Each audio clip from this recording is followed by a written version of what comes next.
첫째 시간으로 제1강 교회란 무엇인가 살펴보려고 합니다. 우리는 이 시간을 통해서 성경적인 교회가 어떤 것인가, 교회론에 대해서 공부하려고 합니다.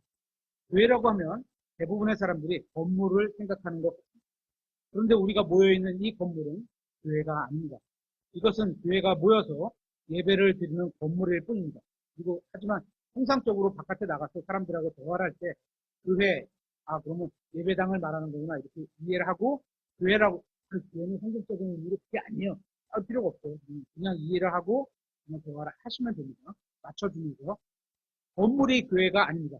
성경은 그리스도께서 교회를 사랑하사 교회를 위해 자신을 주셨다고 말씀하고 있습니다. 만일 건물이 교회라면 예수님께서 건물을 위해 죽으신 것이 됩니다. 그러나 주님께서는 건물을 위해 죽으신 게 아닙니다. 예수님께서는 혼들을 위해 죽으셨습니다. 그렇기 때문에 구원받은 혼들이 모여있는 게 교회인 겁니다. 먼저 교회가 무엇인지 정의하려면 이 교회가 누구의 것인지를 아는 것부터 시작해야 합니다. 교회는 하나님의 소유물입니다. 그래서 마태복음 16장 18절에 보면 내가 내 교회를 세우리니 라고 예수님께서 딱 말씀하셨어요. 내가 내 교회를, 그러니까 예수님이 주인이신 거죠. 하나님이 소유물인 겁니다. 교회는 그리스도의 신부라고 고린도후서 11장 2절에 말해 있고 고린도전서 12장 27절에는 그분의 몸이라고 교회를 소개하고 있습니다. 그래서 교회의 가장 핵심적인 부분은 영원한 생명을 받고 몸으로 들어온 사람들이 아니라, 그죠? 예수 그리스도가 교회의 핵심인 겁니다. 그래서 교회는 교회에 대해 기록할 때 교회 자체에 초점을 두지 않고 예수님의 피, 그러니까 자신의 피로 교회를 사신 주님에 대해서 초점을 맞추고 있는 것을 보게 됩니다. 사도행전 20장 28절에. 오늘날은 사람들이 영광을 받는 시대입니다. 그래서 마지막 시대는 사람들을 라오디게아 교회, 라오디게아 사람들의 교회 이렇게 돼 있잖아요. 그죠? 사람들이 마지막에 많이 높임을 받는 그런 시대입니다. 심지어 교회에서도 하나님께 영광을 받으시는 게 아니라 사람들이 영광을 받는 시대가 되었습니다. 인간의 말과 인간의 행위에 영광을 돌림으로 오늘날 교회에서는 하나님의 능력을 볼 수 없게 되었습니다. 복음은 하나님의 능력이다 이러는데 우리가 복음을 전하지 않으면 하나님의 능력이 우리 에게서 나가지 못하는 거죠. 똑같은 거죠. 교회도 마찬가지죠. 하나님의 말씀이 능력인데 하나님의 말씀을 우리가 믿고 실행하지 않으면 우리 교회는 능력이 없어지게 되는 거죠. 교회의 목적은 스스로가 영광을 취하는 게 아니라 예수 그리스도께 영광을 돌리는 겁니다. 지난번 우리 목사님 설교도 계속 그런 주제가 있지만 지난번 특강으로 오셨던 그 목사님을 통해서도 그런 말씀을 들었죠. 예수 그리스도께 영광을 돌린다. 그러면 주님께서는 자신의 교회를 영화롭게 하실 겁니다. 우리는 주님께 영광을 돌리면 주님은 우리 교회를 높이시기 때문에. 에베소서 1장을 한번 찾아보겠습니다. 에베소서 1장.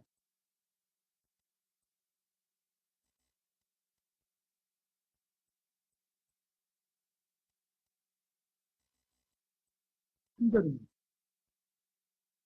3절부터. 하나님 곧 우리 주 예수 그리스도의 아버지를 찬송할지어다. 그분께서 그리스도 안에서 하늘의 처소들에 있는 모든 영적인 복으로 우리에게 복을 주셨는데 이것은 우리가 사랑 안에서 자신 앞에 거룩하고 흠이 없게 하시려고 세상의 창건 이전에 그리스도 안에서 친히 우리를 택하시며 그리스도 안에서요.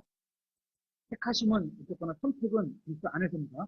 자신의 선하시고 기뻐하시는 뜻에 따라 우리를 예정하사 그리스도를 통해 자신의 아들로 입양하심으로써 예정도 마찬가지죠. 예전에도 봤지만 예수 그리스도를 통해 자신의 아들로 입양하시겠다는 거를 예정하시듯이 너를 구원하시겠다 이런 예정은 아니라는 거예요.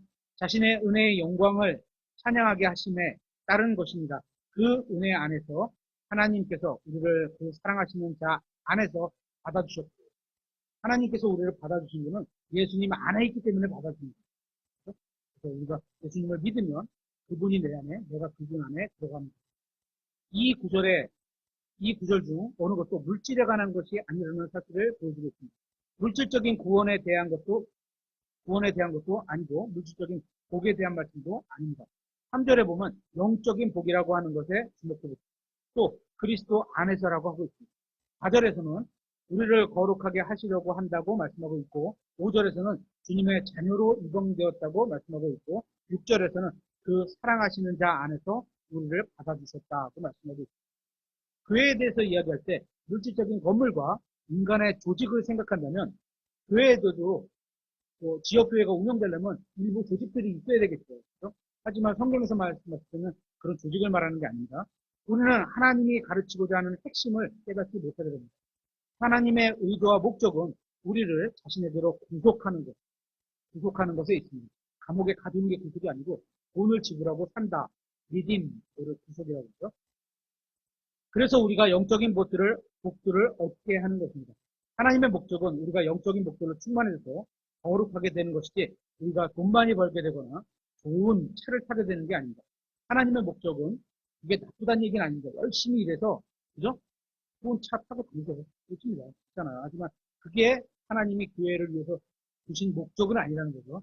하나님의 목적은 우리가 주님의 자녀로 성장해 나가는 것이지 세상에서 유명하게 되고 인기를 끌게 되는 것이 아닙니다. 하나님의 목적은 우리가 하나님께 받아들여질 만한 사람이 되는 것이지 지역교회에서 영향력이 있는 권력이 높은 사람이나 사회적 지위가 높은 사람 이렇게 되는 게 아닙니다. 계속해서 7절을 보면 그 사랑하시는 자 안에서 우리가 그분의 피를 통해 구속 곧 죄들의 용서를 받았으니 이것은 하나님의 은혜의 풍성함에 따른 것입니다. 그 은혜 안에서 하나님께서 우리에게 모든 지혜와 분별을 넘치게 하사 신이 자신 속에서 작정하신 자신의 선한 기쁨에 따라 자신의 뜻의 신비를 우리에게 알려주셨으니 이것은 때가 충만해 찬 경륜에서 신이 모든 것, 즉 하늘에 있는 것들과 땅에 있는 것들을 그리스도 안에서 곧 그분 안에서 함께 하나로 모으려 하십니다. 모든 것을 자신의 뜻하신 계획대로 이루시는 분의 목적에 따라 하나님이 계획하시고 그 뜻을 어떻게 해요? 모든 것을 이루신다는 거죠. 우리가 예정되어 또한 그리스도 안에서 상속 유업을 얻었으니 이것은 먼저 그리스도를 신뢰한 우리가 하나님의 영광을 찬양하게 하려 합니다. 우리가 해야 되는 것은 하나님의 영광을 찬양하게 하도록 하기 위해서 하나님이 우리를 부르셨다. 우리는 주 예수 그리스도의 귀중한 피로 인해 구원받았고 죄를 용서받았습니다. 하나님께서는 우리를 구원해 주실 뿐만 아니라 우리에게 자신의 목적도 알려주셨습니다. 뭐라고요? 하나님께 영광을 돌리고 찬양하게 하려고. 하나님께서는 죄인들에게 매우 큰 은혜를 부어주셨습니다. 그래서 죄인들에게 구원, 죄를 값을 치르고 쓰셨다는 거죠. 그래서 우리는 주님을 영원토록 찬양할 수가 있는 겁니다. 하나님의 친절이 너무도 크기에 우리는 주님을 찬양할 수 있습니다. 우리를 구원하심으로써 하나님께서는 자비가 충만하신 분임을 보여주셨습니다. 자비는 영어로 mercy, 다른 말로 mercy,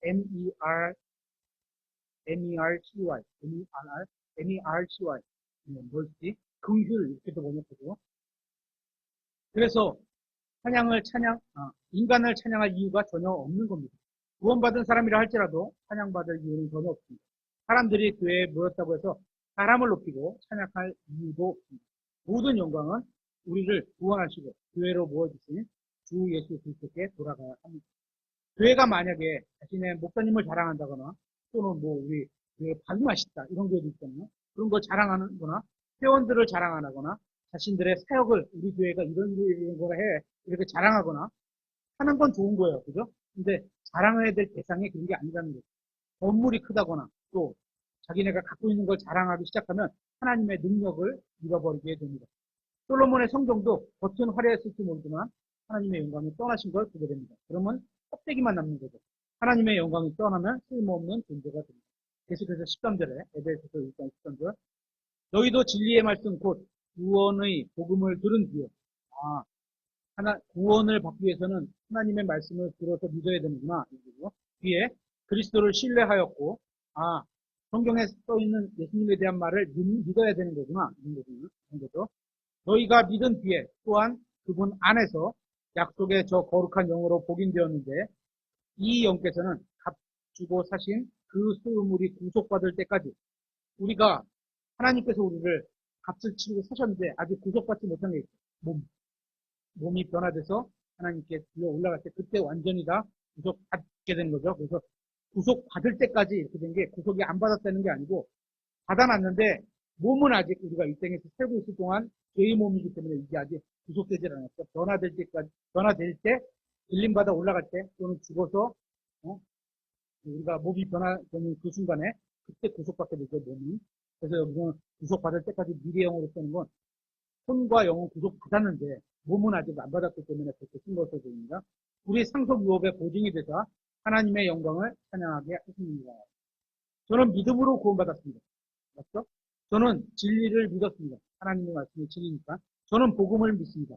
저는 하나님께서 저에게 성령님을 주셔서 제가 영광 중에 상속받을 때까지 저를 인치셨음을 믿습니다. 인치셨다. 이렇게 도장을 딱 찍어서 너는 내 거야. 딱 찍어놓으셨다는 거예요. 저는 주님께서 저의 몸도 변화시켜 주실 것을 믿습니다. 과연 누가 찬양을 받아야 할까요? 다 예수님께서 하신 건데 하나님께서 찬양을 받으셔야 합니다. 누가 영광을 받으셔야 할까요? 하나님께서 영광을 받으셔야 합니다. 교회에서 가장 중요한 것은 교회가 아니라 교회를 구원하신 분이 영광을 받아야 합니다. 교회에서 가장 중요한 것은 회원이 아니라 구원자이신 주님이십니다. 교회에서 가장 중요한 것은 교회 자체가 아니라 예수 그리스도이십니다. 교회의 목적은 교회의 머리이시며 구원자이신 구속자 예수 그리스도께 영광을 돌려드리는 겁니다. 오직 주님만이 영광을 받으시기에 합당합니다. 우리가 찬송가를 부르는 것은 단순히 멋진 노래, 가사를 음미하지 않고 그냥 흥얼흥얼 막 이러시는 분들도 있는데요. 사실은 이 흥얼흥얼거리는 것은 음으로는 하나님을 찬양한다고 보기가 좀 어려워요. 가사가 같이 공반이 돼야지 어떤 내용으로 내가 찬양을 드린다는 거 알겠죠? 위함이 아니라 하나님을 찬양하기 위한 겁니다. 우리의 목적은 주님께 영광을 돌리는 것입니다. 우리는 모든 것을 주님으로부터 공급받습니다. 그죠? 주님께서 공급해 주시지 않으면 우리는 어둠 가운데 있게 됩니다. 세상에 빛이신 하나님의 말씀을 주시니까 우리가 어둠 가운데서 비춰보고 가는 거죠. 교회에서 중요한 것은 목회자나 설교자나 행동교사가 아닙니다. 필요하죠. 그래서 교회를 유지하기 위해서는 필요하지만 교회를 붙들어 주시고 유지시켜 주시는 분은 머리이신 예수님이십니다. 계속해서 15절에 에베소서 1장 15절 그러므로 주 예수님을 믿는 너희의 믿음과 모든 성도들을 향한 사랑에 대해 들은 뒤에 나도 기도할 때 너희에 관하여 말하며 너희로 인해 감사드리는 것을 그치지 아니하고 우리 주 예수 그리스도의 하나님 곧 영광의 아버지께서 지혜와 계시의 영을 너희에게 주사 하나님을 알게 하시고 너희의 지각의 눈을 밝히사 그분의 부르심의 소망이 무엇이며 성도들 안에 있는 그분의 상속 유업의 영광의 풍성함이 무엇인지. 사도 바울은 지금 이렇게 말하고 있는 겁니다. 저는 사도 바울이 말한 거죠. 여러분이 영적인 눈을 떠서 예수 그리스도께서 여러분을 왜 구원해 주셨는지 알게 되기를 원한답니다. 오늘 오전 설교하고 똑같습니다.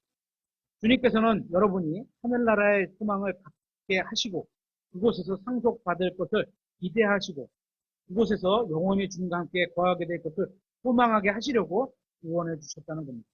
그렇게 우리의 소망은 이 세상에 있지 않고 하늘에 있는 겁니다. 우리의 소망은 물질적인 것에 있지 않고 영적인 것에 있습니다. 우리의 소망은 육신적인 게 아니라 우리의 소망은 눈에 보이지 않는 영적인 것입니다. 이렇게 사도 바울이 말한 겁니다. 사도 바울은 우리 안에 계신 성령님께서 우리의 지각의 눈을 뜨게 하시고 우리를 가르쳐 주시도록 강조했습니다. 교회는 장사하는 집이 되어서는 안 됩니다. 그리고 우리 교회에서는 뭐 파는 거 없죠?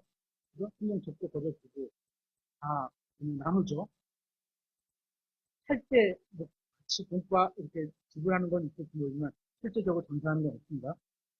오직 목사들은 열심히 믿으면 이 세상에서 물질적인 복을 받고 더 많은 돈을 벌게 되고 만사형통하게 된다고 가르칩니다. 그러나 주님께서는 교회에게 그러한 것을 약속해 주신 적이 없습니다. 사람들이 돈을 좋아하니까 거짓 목사들은 사람들의 그런 속성을 이용해서 마치 부자가 되는 것이 주님께로부터 복받은 것이냐 가르치기도 합니다. 계속해서 19절에 또 그분의 강력한 권능의 활동에 따라 믿는 우리에게 주어진 그분의 권능의 힘이 무엇인지 너희가 알게 하시기를 구하노라. 오전에도 계속 살펴본 바울이 에베소 교회 성도들을 위해서 기도한 내용이 이런 거였죠. 하나님께서는 그리스도를 죽은 자들로부터 일으키시고 20절에 하늘의 처소들에서 자신의 오른쪽에 앉히실 때 그 권능을 그분 안에서 발휘하사 그분을 모든 권력과 권능과 강력과 통치와 이 세상뿐만 아니라 오는 세상에서 불리는 이 모든 이름보다 훨씬 위에 두셨으며 예수 그리스도께서는 죽은 자들로부터 살아나셨습니다. 어떤 정치 지도자나 종교 지도자도 죽은 자들로부터 스스로 일어나지 못했습니다. 어떤 인간 지도자도 여러분의 죄를 씻어주지 못합니다. 그러므로 인간을 찬양하고 인간에게 영광을 돌릴 이유가 없는 겁니다. 만일 누군가에게 영광을 돌리고 싶다, 그죠? 누군가를 찬양하고 싶으면 구원자 예수 그리스도께 영광을 돌리시면 됩니다. 누군가를 자랑하고 싶으면 사람을 자랑하지 말고 예수님을 자랑하면 됩니다. 주님께서는 죽은 자들로부터 살아나셨고 하나님 아버지의 오른편에 앉아 계십니다. 주님께서는 지금 가장 높은 곳에 앉아 계십니다. 세상은 자신들의 지도자나 배우나 가수나 운동선수를 자랑합니다. 하지만 교회는 예수 그리스도를 자랑해야 합니다. 세상은 일시적인 것들과 유한한 인간을 자랑하라고 하지만 우리는 영원한 구원되신 예수 그리스도를 자랑해야 합니다. 우리는 이 세상이 자랑하는 것보다 훨씬 더 위대하고 대단한 분을 소유하고 있습니다. 하나님. 어떤 사람은 복음을 전하는 게 어렵다고 합니다. 어렵나요? 어렵지 않아요. 복음을 전하거나 내용은 어렵지 않아요. 그러면서 자기가 좋아하는 배우나 정치인이나 운동선수들에 대한 정보는 능숙하게 이야기합니다. 만일 자신이 좋아하는 가수나 배우나 운동선수나 정치인에 대해 이야기할 수 있을 정도라면 예수님에 대해서는 이야기할 수 있습니다. 복음을 전하는 일이 그래서 어려워할 필요가 없다는 겁니다. 어렵다 그러면서 말하지 안 하잖아요. 말을 전하지 않잖아요. 부끄러워할 수는 있겠죠. 그렇죠? 계속해서 22절에 또 모든 것을 그분의 발 아래 두시고 그분을 모든 것 위에 머리가 되게 하사 교회에게 주셨느니라. 교회는 그분의 몸이니 그 곧 모든 것 안에서 모든 것을 충만하게 하시는 분의 충만이니라. 이것은 놀라운 말씀입니다. 아버지 하나님께서는 아들 하나님을 교회의 머리로 만드셨습니다. 교황도, 목사님도, 집사님도, 장로들도, 회중도 교회의 머리가 아닙니다. 예수 그리스도께서 교회의 머리십니다. 손이 자신을 머리라고 하는 것은 말이 되지 않습니다. 지체인데 무릎이 자신을 머리라고 하는 것도 말이 되지 않습니다. 그리스도께서만 머리가 되십니다. 만일 여러분이 예수 그리스도께서 머리가 아닌 단체에 속해 있는 것이라면, 만약에 우리 교회의 머리가 예수님이 아니라면, 이런 말이죠. 여러분은 교회에 속해 있지 않은 겁니다. 지역교회에는 속해 있을지 모르지만 하나님이 원하시는 주님이 머리가 되시고 몸된 교회가 되는 그 몸에는 속해 있지 않은 겁니다. 여러분은 교단에 속해 있을 수도 있고 어떤 단체에 속해 있을 수도 있고 특정한 날 모여서 모임을 갖는 모임에 속해 있을 수도 있고 다 교회들을 얘기할 수 있는 거죠. 특정한 건물에 모이는 모임, 십자가가 붙어있는 건물에 모이는 모임에 속해 있을 수도 있습니다. 그러나 여러분이 속한 단체의 머리가 예수님이 아니라면 여러분이 어디에 속해 있든 상관없이 여러분은 교회에 속해 있는 게 아닙니다. 교회는 예수 그리스도의 몸입니다. 교회는 우리들의 몸이 아니라 주님의 몸입니다. 교회는 저의 몸도 아니고 여러분의 몸도 아닌 주님의 몸입니다. 교회는 예수 그리스도에 속해 있습니다. 그렇기 때문에 주님께서 규칙을 만드시고 교리를 제정하신 겁니다. 후유자이시기 때문에. 주님께서 교회의 머리이므로 몸인 우리들이 무엇을 해야 하고 무엇을 해야 하지 말아야 하고 어디서 해야 하고 어떻게 해야 하고 언제 해야 하고 왜 해야 하는지 정하신 게 머리가 하신 겁니다. 왜냐하면 교회는 주님의 것이기 때문입니다. 23절에는 모든 것 안에서 모든 것을 충만하게 한다고 말하고 있습니다. 이 세상에는 자신의 형상 안에서 이 세상에서 자신의 형상 안에 아버지 하나님을 충만히 채운 것으로 드러내신 분은 아들 하나님이신 예수 그리스도이십니다. 주님은 이 세상을 떠나 다시 아버지께로 돌아가서 오른편에 앉으셨습니다. 그리고 자신을 믿는 자들에게 성령으로 임하셔서 그 안에 거하실 것이라고 말씀하셨습니다. 에베소서 1장에서는 예수 그리스도의 복음을 믿는 사람들에게 아들 하나님의 영이신 성령 하나님께서 오셔서 인치신다고 말하고 있습니다. 에베소서 1장은 주 예수 그리스도께서 아버지 하나님을 이 세상에 밝히 드러내 보여주었다고 말하고 있습니다. 그래서 예수님이 그랬잖아요. 나를 본 자가 아버지를 보았거든요. 이렇게 말씀했습니다. 따라서 그분의 몸인 교회도 이 세상에 아버지 하나님을 드러내 보여주어야 합니다. 우리도 마찬가지라는 거죠. 우리는 교회로서 이 세상에 하나님에 대해 증언하려고 남아있는 겁니다. 그것이 우리의 사명입니다. 예수 그리스도께서 세상에 어떤 분이셨던 것처럼 우리도 세상에 예수 그리스도와 같이 예수 그리스도처럼 보여야 됩니다. 그러니까 처럼이라는 게 우리나라는 꼭 모양만 이렇게 말하는 것처럼 들리는데 그런 말이 아닙니다. 동일하다는 것. 예수 그리스도가 동일하게 하셨던 것처럼 우리도 똑같은 마음과 행동으로 믿음으로 해야 된다는 거죠. 성경은 예수 그리스도께서 은혜와 진리로 충만하시다고 말하고 있습니다. 성경은 예수 그리스도께서 거룩하시고 흠이 없다고 또 죄인들과 전적으로 다른 분이라고 말씀하고 있습니다. 근데 모든 사람은 죄인이라 그랬죠. 성경은 예수 그리스도께서는 항상 아버지 하나님을 기쁘게 하는 일만 하셨다고 말씀하고 있습니다. 성경은 예수 그리스도께서 이 세상에 오셔서 아버지 하나님의 뜻을 수행하셨다고 말하고 있습니다. 우리도 이런 목적에 남아있는 겁니다. 오늘날 교회는 세상과 노닥거리느라 하나님의 영광을 드러내지 못하고 있습니다. 우리는 하나님의 영광을 이 세상에 드러내야 합니다. 그래서 존재하는 거죠. 예수님께서 이 세상에 오셔서 거룩한 삶을 사셨고 복음을 전하셨으며 선한 일을 하셨습니다. 주님께서는 진리를 전파하셨고 의로운 삶을 사셨습니다. 그래서 주님을 보는 모든 사람들이 하나님께서 어떤 분이신지 알도록 보여주셨습니다. 주님께서 우리에게 원하신 것도 바로 이겁니다. 우리를 통해서 예수 그리스도를 보고 하나님을 보게 되는 거죠. 저는 그리스도인이 정치인이 되면 안 된다 이런 얘기를 하진 않습니다. 정치인 될 수도 있었어요. 근데 정치인이 그리스도인으로서 진짜 그리스도인답게 정치하는 사람은 진짜 믿음을 보기가 어렵죠. 제가 봤을 때는 거기서 막 휩싸이면 그 정치인이 뭐 진짜 그리스도인으로 살기가 정말 어려울 것 같아요. 믿음이 진짜 대단해야 될 거예요.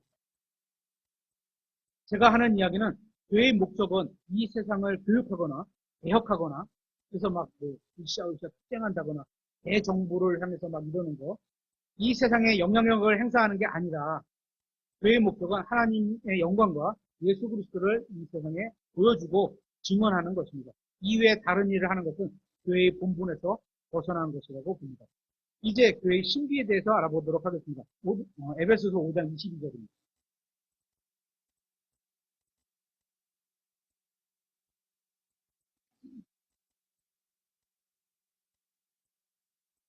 에베소서 5장 22절.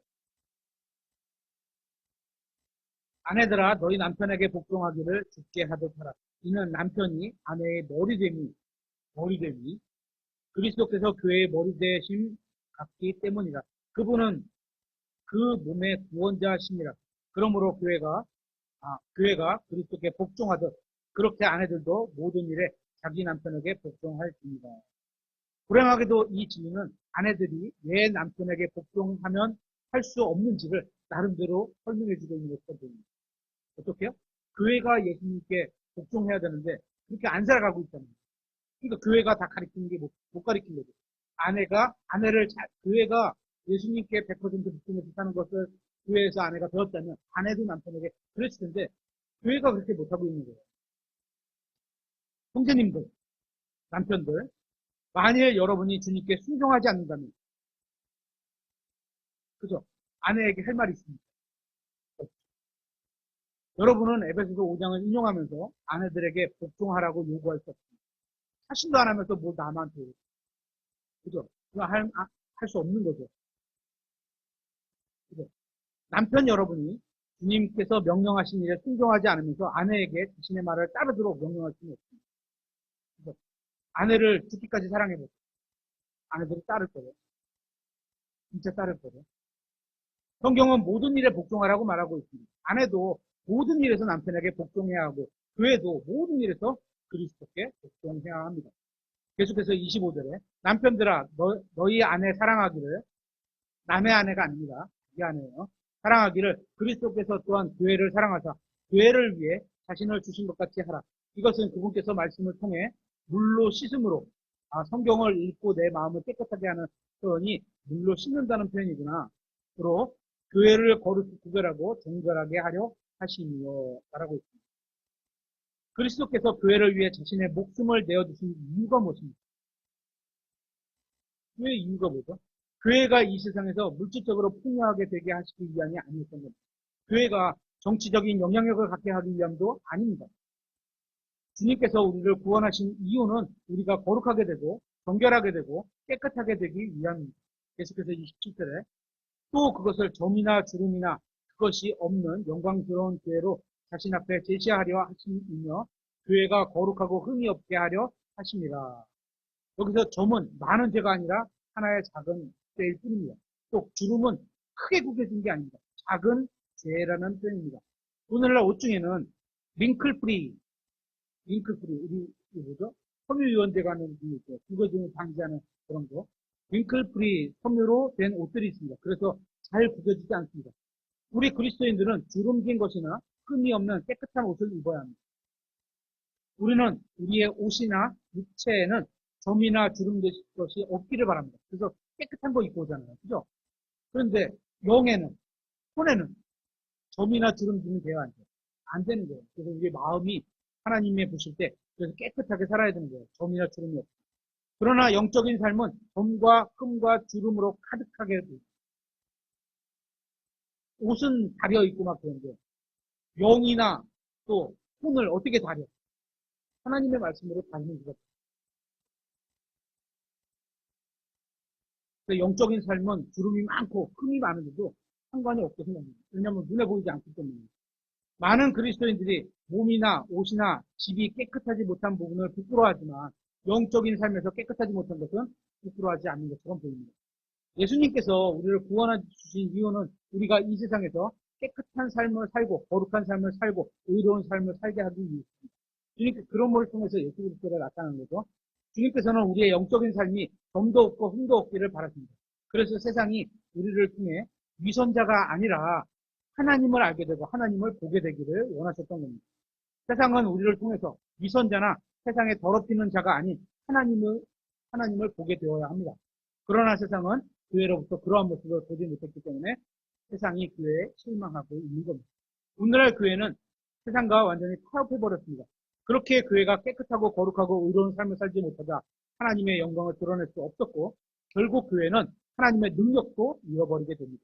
그래서 세상에 진리를 증언하지 못하게 되자 세상과 타협해버리게 된 것입니다. 교회가 세상과 타협해서 세상에 잘 보이려고 하자 복음과 예수 그리스도를 부끄러워하게 되었습니다. 우리는 예수 그리스도의 복음을 부끄러워해서는 안 됩니다. 우리가 복음을 통해 이 세상에 줄 수 있는 것은 엄청난 축복인 겁니다. 주님께서는 자신을 위해 교회를 사셨습니다. 여러분이나 저를 위해 교회를 사신 게 아닙니다. 주님 자신을 위해 하신 겁니다. 그래서 교회는 예수님의 것이고 예수님께 속해 있는 겁니다. 그래서 우리가 예수님은 뭐라고요? 주님 예수입니다. 예수께서 28절 이와 같이 남자들도 자기 아내를 자기 몸같이 사랑해야만 하니 오전에도 살펴봤죠. 자기 몸을 주먹으로 막 때리는 사람 있어요? 없어요? 없죠. 자기 입으로 자기 팔을 막 욕하는 사람 있어요? 없어요? 없죠. 근데 바깥에 나가서 그렇게 그러고 다니면 안 돼요. 똑같잖아요. 자기 몸같이 사랑해야만 하나니 자기 아내를 사랑하는 자는 자기를 사랑하는 자. 결국 내가 내 지체를 욕하지 않고 돌보는 거는 나를 사랑한다는 얘기예요. 29절. 지금까지 어떤 남자도 자기 육체를 미워한 적이 없고 자기 몸을 미워하는 사람 본 적이 없어요. 자기 몸에 피곤하면 눕고 싶고 또 맛있는 거 먹고 싶고 다 자기 몸을 위해서만 하지. 내 몸이 싫어하는 걸 억지로 해야지. 그러면서 막 달리죠. 그런 사람은 못 본 거예요. 건강을 사랑하게 해야지. 운동하지 않고 이런 사람은 못 본 거예요. 그것을 보살펴 자라게 하며 소중히 여기기를 주님께서 교회를 위해 하시는 것처럼 하나님. 그러니까 우리가 모든 일을 할 때, 예수님께서는 어떻게 하실까? 예수님께서는 나에게 어떻게 해주셨을까? 이것을 그대로 하면 되는 거예요. 사람은 자신의 몸을 사랑합니다. 그래서 자신의 몸을 사랑하는 것처럼 아내를 사랑하라고 말씀하고 있는 겁니다. 사람이 자해하는 것은 스스로 하는 게 아니라 마귀에게 속은 겁니다. 그렇죠? 복음서에 보면 마귀의 지배를 받은 사람들이 막 자기를 자해하는 모습을 보게 됩니다. 사람은 스스로를 사랑하기 때문에 자해하지 않습니다.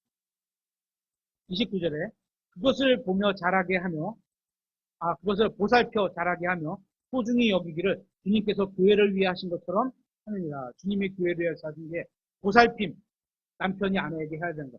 보살핌, 자라게 함, 영적인 자라게 함, 또 소중히 여김.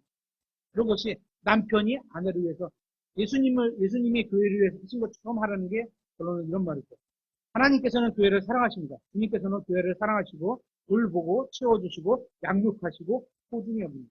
다시 말하면 남편은 아내를 사랑하기를 돌보고 채워주고 양육하고 소중히 여기라는 말입니다. 성경을 읽으면서 이렇게 이해해서 읽어야 되겠죠. 영적인 적용이죠. 계속해서 30절에 이는 우리가 그분의 몸과 그분의 살과 그분의 뼈들에 속한 지체들이기 때문이다. 이런 까닭으로 남자가 자기 아내와 여자를 떠나, 어머니를 떠나 자기 아내와 결합하여 그들 둘이 한 육체가 되었습니다. 한 육체입니다. 남자가 자기 아버지를 떠난 것처럼 예수님께서 아버지 하나님을 떠나 이 세상에 오셨습니다. 그리고 주님께서는 이 세상에 오셔서 교회와 한 몸이 되셨습니다. 에베소서 5장 32절에 이것은 큰 신비니라. 교회의 신비. 그렇죠? 예수 그리스도와 교회가 한 몸이 된 게 신비라고 하는 거죠. 그러나 내가 그리스도와 교회에 대하여 말하노라. 그럼에도 불구하고 너희 각 사람이 자기를 사랑하듯 개별적으로 그렇게 자기 아내를 사랑하고 아내도 주의하여 자기 남편을 복종하십니다. 순서를 보면 남편이 먼저 사랑을 했네요. 그렇죠? 예수님께서 교회를 위해서 먼저 사랑을 보여주셨어요. 거기에 맞대응으로 아내가 남편을 존중을 해줬어요. 지금 살펴본 에베소서 5장 말씀을 기억하면서 창세기 1장 한번 찾아보겠습니다. 창세기 1장 26절입니다.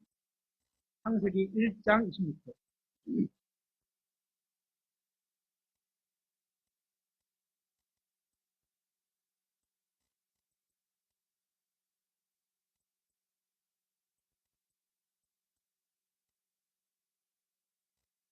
하나님께서 이르시되 우리가 우리의 형상대로 우리의 모양에 따라 사람을 만들어 그들이 바다의 물고기와 공중의 날짐승과 가축과 온 땅과 땅에 기어다니는 모든 기는 것들을 지배하게 하자 하시고 이렇게 하나님께서 자신의 형상대로 사람을 창조하시되 하나님의 형상대로 그를 창조하시고 남성과 여성으로 그들을 창조하시니 하나님의 형상은 남자와 여자가 모양이 다른 것처럼 모양을 말하는 게 아닌 거구나. 그렇죠? 이렇게 알 수 있는 거죠. 하나님께서 그들에게 복을 주시고 하나님께서 그들에게 이르시되 자산하고 번성하여 땅을 가득 채우라. 땅을 정복하라. 또 바다의 물고기와 공중의 날짐승과 땅 위에서 움직이는 모든 생물을 지배하게 하자. 지배하라 하시니라. 그렇게 인간은 하나님의 창조물 중에 존귀하고 높은 존재로 지음을 받았습니다. 창세기 2장 7절도 보겠습니다. 창세기 2장 7절. 주 하나님께서 땅의 흙으로 사람을 지으시고 생명의 숨을 그 콧구멍에 불어 넣으시니 사람이 살아있는 혼이 되리라. 땅의 흙, 몸, 생명의 숨, 영, 살아있는 혼. 그래서 영혼 몸으로 존재하는 거죠. 하나님의 형상같이. 주 하나님께서 동쪽에 있는 에덴의 동산을 세우시고 에덴 동산이 일단은 동쪽에 있는 에덴 지역의 동산 이런 뜻이네요. 자신이 지은 남자를 거기 두셨으며 관리하고 다스리게 하셨죠. 또 주 하나님께서 보기에 아름답고 먹기에 좋은 모든 나무가 땅에서 자라게 하셨는데 그 동산 한가운데에는 또한 생명나무와 선악을 알게 하는 나무가 있더라.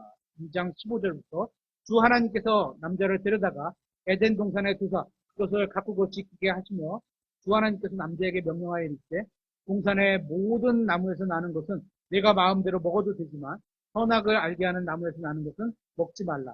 내가 그 나무에서 나는 것을 먹는 날에 반드시 죽으리라 하시니라.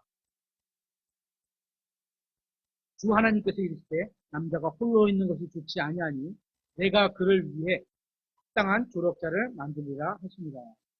창세기 1장을 보면 하나님께서 창조하시고 나서 자신이 만드신 것을 보고 누웠다고 합니다. 그런데 2장에서 하나님께서 남자를 보시니 그가 혼자 있는 것이 보기에 좋지 않으셨던 겁니다.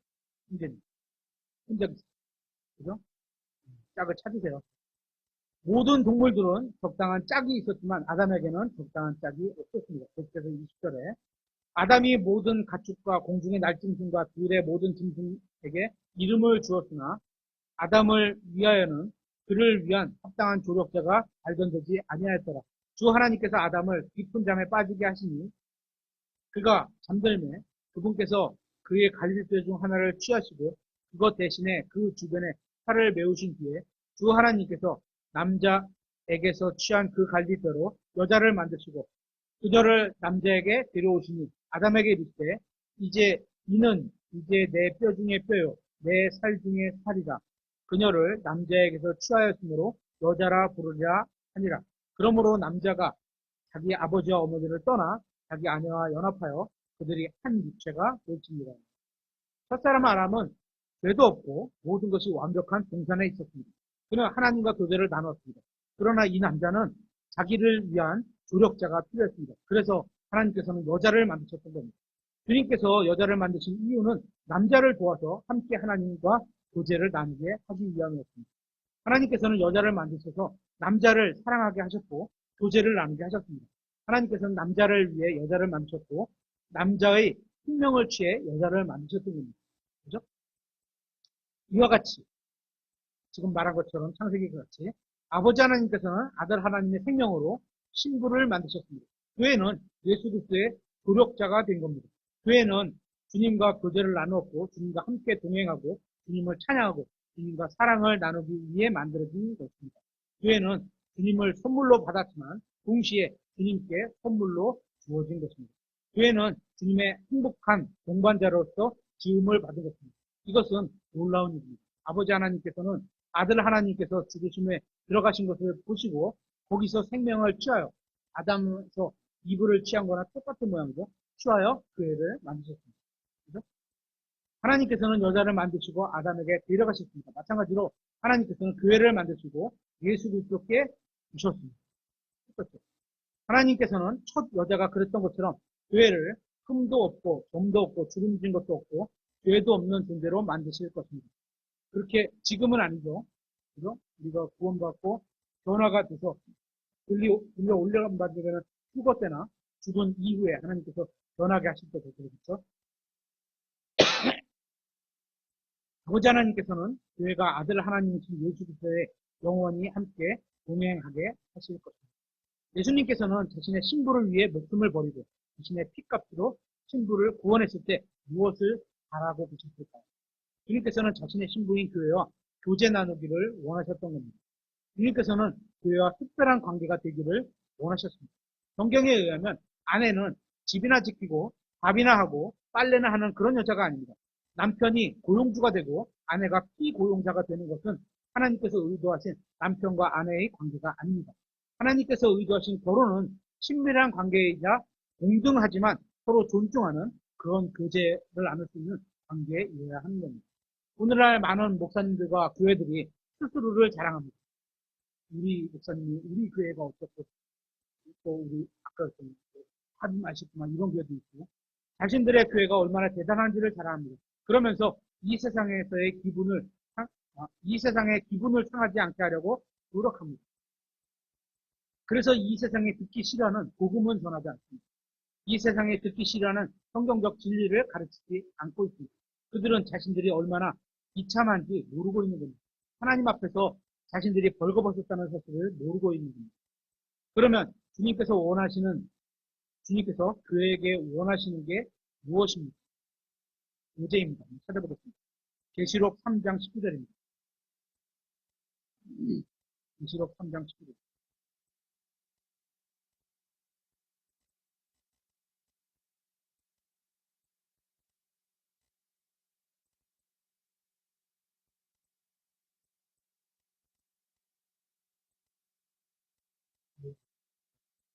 상 공동체 막 교회에서 그런 표현을 쓰기도 해요. 읽어보면 그럴만도 하겠다. 음식 앞에 음식을 먹으면서 교제를 나누는데 계시록 3장 19절 내가 사랑하는 자들을 다 내가 책망하고 징계하노니 내가 책망받고 징계받는 건 하나님께서 사랑하신다는 증거구나.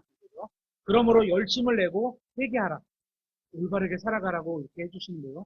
보라, 내가 문 앞에 서서 두드리노니 누구든지 내 음성을 듣고 문을 열면 여러분의 마음 앞에서 여러분의 마음 문을 열라고 들어가서 교제하시겠다고 두드리는데 음성이 들려야죠. 먼저. 그래야지 열어주죠. 문을 열면 내가 그에게로 들어가 그와 함께 만찬을 먹고 음식을 먹으면서 교제를 나누시는 거구나. 그는 나와 함께 먹으리라 말씀하고 있습니다. 하나님께서는 함께 앉아서 만찬을 먹고 교제를 나누기 원하십니다. 주님께서는 여러분이 마음문을 열어 주님을 환영하기를 원하십니다. 교회는 주님의 소유이고 주님의 신부이며 주님의 몸입니다. 이 세상은 교회를 통해서 주님을 봐야 합니다. 말로만 전하는 복음은 능력이 없습니다. 아무도 위선자가 전하는 복음을 듣고 싶어 하지 않습니다. 복음이 사람들에게 설득력을 가지기 위해서는 믿는 우리들의 올바른 행동도 따라야 합니다. 이 세상은 성령님을 보지 못합니다. 이 세상은 아버지 하나님과 예수 그리스도를 보지 못합니다. 그러나 그분의 몸이신 교회는 볼 수 있습니다. 그래서 우리가 어떻게 살아야 돼요? 유선자 같은 삶을 살면 안 돼요. 올바른 행동을 해야 된다는 거예요. 우리는 이 세상에서 하나님을 드러내기 위한 존재입니다. 세상은 교회가 얼마나 부유하고 재산이 많고 웅장한지에는 별 관심이 없습니다. 이 세상이 보기 원하는 것은 우리의 사랑과 기쁨과 평안과 오래 참음과 친절과 온유와 절제와 선함과 믿음입니다. 이 세상은 우리의 이러한 모습을 보기를 원합니다.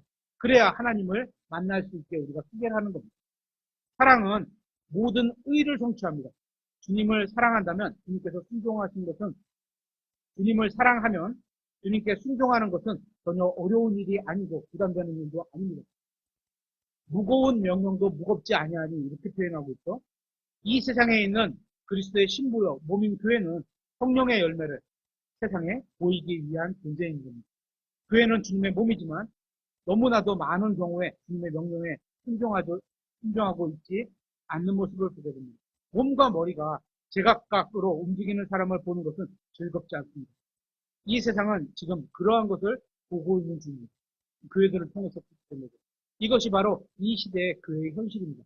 여러분은 주님의 몸으로서 머리인 주님께서 명령하시는 것에 순종하고 계십니다. 하나님께서 우리를 도우시고 은혜를 베풀어 주시길 원합니다. 그러므로 교회란 무엇인가? 삼위일체 하나님의 소유물이고 예수 그리스도의 신부이며 거룩한 몸입니다. 그리고 교회는 이 세상에서 눈에 보이게 존재하는 예수 그리스도의 형상이 됩니다. 기도하고 마치도록 하겠습니다.